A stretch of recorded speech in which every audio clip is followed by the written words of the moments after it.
We're back and we're so excited to talk about how to fight fair. We want you to be able to solve your relationships, and we're just giving you a few tools in your toolbox. You might not need it now, but let me tell you something. We've been married 20 years. Yes. And we want the effective tools to be able to build our marriage and let God have the glory.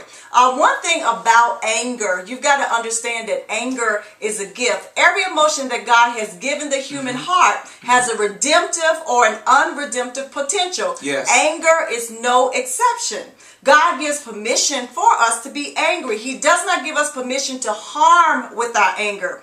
The Bible says, be angry, but sin not. Yes. Let not the sun go down on your wrath. And I tell you, sometimes when you get angry, it starts your wheels turning and it opens the door for change. Yes, one of the things about, when we talk about really resolving conflict, some things are not going to be resolved in 24 hours. Some things are not going to be resolved in 1 week. If you're really in it to win it in a relationship, some things take time. We call that process. And so when it talks about God's gift of anger, having permission, who wants to be in a relationship where you have to walk on pins and needles? You're afraid to say anything. Right. You don't want to say, you're afraid to say the wrong things. Well, that does not give that person freedom to be who they are. And so this commandment is a commandment.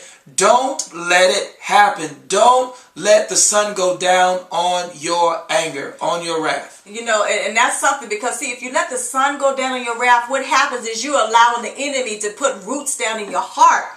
Roots of bitterness, roots of resentfulness, roots of unforgiveness. And you know, it's better to go ahead and talk about that situation instead of brewing over it. Yes. Instead of letting the enemy come in, because the enemy knows if you continue to brew over a particular subject that you disagree with your husband, it can put roots down in that heart and make you resentful. That's why it's important that you deal with it.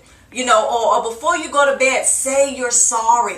Or say, you know what, baby, I'm tired right now, but I love you. Well, I'm glad you mentioned that, because there's some things that can help us understand how to detect if it's not a good time to deal with certain things, especially when you're tired. Certain situations lend themselves to getting angry. When you're tired, you get angry.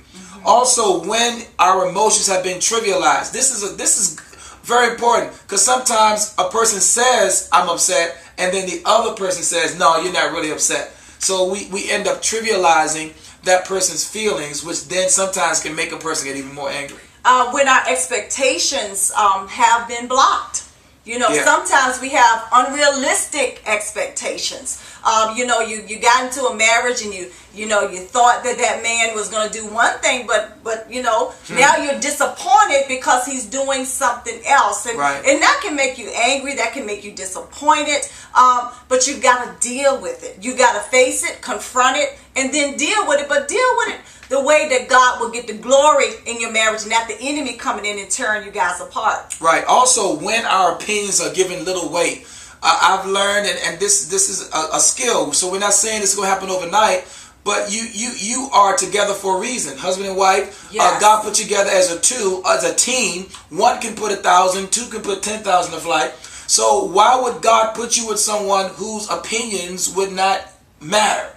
And so when you don't allow that person's insight to be a part of the problem solving, then that can make a person angry. We know with money, with finances, making decisions.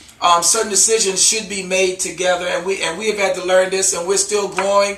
When that a person's opinion about maybe a new shift in career, a change in career. How about in taking on more responsibilities in certain things, and you ask that person, and that person gives you their opinion, and you go, oh no, I don't really care about that. Yes, we're in a relationship to protect each other. God put us together. You know what? It's just like two sides of a coin. Yes. Two different perspectives, and both of them could be right. Right. And so that's why you have that other person there to protect that vision, to protect what God has called you to do in this life as a family. You need that. So we have to honor and respect each other. We're excited about this.